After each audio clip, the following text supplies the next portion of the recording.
Hey everyone, CPO here, and in this video we're doing Aerofabb side splitters on this 2019 Golf R. This is the Mark 7 facelift, Mark 7.5 if you will, and the Street Edition side splitters from Aerofabb are what's happening today. It's a pretty easy install. Actually, you're basically just screwing them in to your existing factory side skirts. I will show you how this works. I'll give you any tips I might find along the way. And yeah, let's get to it. So, funny thing, this shirt I'm wearing. My wife, bless her heart, she got me this shirt. Didn't notice that there's mountains on it. And I don't know if you know this if you're not from Florida, but not a lot of mountains here. Yeah, this is sort of interesting. Florida, where adventure begins with mountains.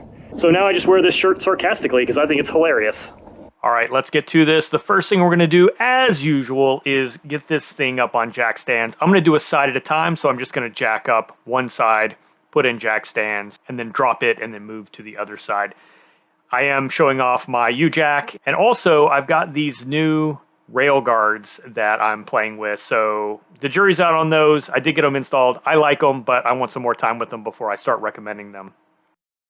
Anyway, getting into this Aerofabb packaging, I will say one thing that Aerofabb is known for. It's their supreme packaging. And that is the case with these side splitters. They even use furring strips, wood, to reinforce so it doesn't get bent up. So you've got a little bag taped to the box here. That's got all your goodies in it. As a matter of fact, we're going to pull that apart and take a look. There's your single page instruction manual. The instructions are pretty easy. You've got your screw hardware with fender washers. You've got a cool sticker as well. Make sure you count out and know that you have all the hardware. The screws and the washers that you need should be 22 of each for this package. Now I'm going to go through and just clean up the bottom of these factory side skirts. It did rain recently, so the car's generally clean, but there is some rain debris and crap like that. All right, so I'm going to use jack stands and tape to help me with this install because I'm doing it by myself. So I'll show you sort of how I do that. It might be useful if you're doing this alone like I am. But these jack stands I'm using just to get the side splitters held up close in a position where I sort out where exactly I want it. And I'll show you the trick to that. You can also use a jack as well to help hold these things up. So I line up the rear, line up the front. I'm looking for a couple of things. One, the Aerofabb logo is on top in the rear, and I want some consistency along the side, and then I want to make sure everything is lined up properly in the front. There is also this V cutout, and then these cutouts for where your jack points are. Here's a better look with it off the vehicle. So the smooth side is down, and the rough side is up, and then there's that little V notch and your jack point cutouts, and then the Aerofabb logo, which is going to go into the up position in the back. So use those as guides to help you get things lined up. Now I am using a masking tape to help hold this so that once I have the position figured out where I want it to be, then as I drill, I didn't want it to sort of shift or accidentally fall. So and this is mostly just because I'm doing this install alone. I thought the tape might help hold things in place for that.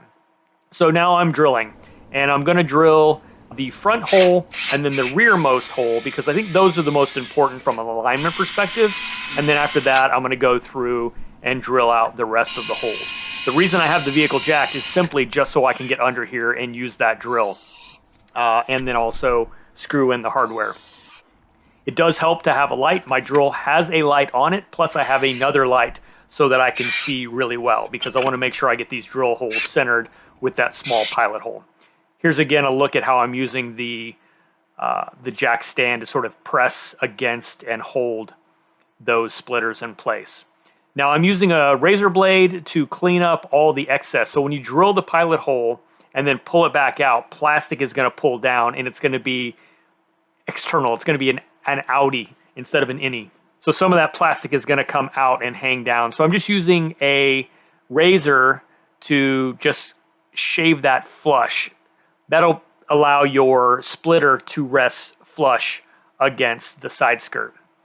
Now the hardware is going in, starting on the edges, and use your light and make sure that you're getting into the hole that you drilled. It is possible to miss that hole entirely and screw your screw into a brand new location that is not lined up where you want it to be. So make sure you know that it's going into that hole. The other thing I'm going to point out is not only am I using hand tools, I'm using a driver, not a ratchet or anything like that. It takes very little force to get these things seated. And what you want to do is just go until basically everything snugs up, right? The fender washer will not move anymore. But if you go much past that, which is really easy to do with this plastic, you'll just strip it out and then it won't tighten at all. So my advice is to use a driver like this and go until you just barely feel tension, and maybe just like, I mean, a tiny bit more, just to sort of lock it in place. But yeah, do not overdo this, because it is easy to happen.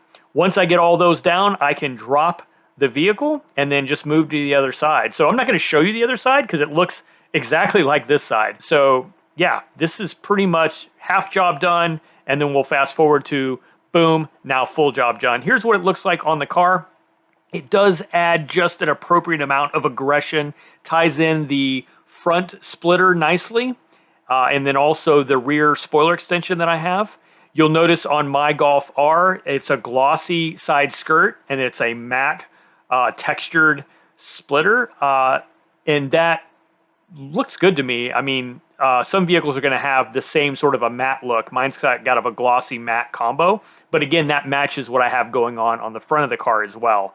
So I think it fits in nicely, gives it, like I said, just a touch of aggression, and yeah, looks good, and I'm happy. Thanks for watching, guys, and I'll catch you on the next one.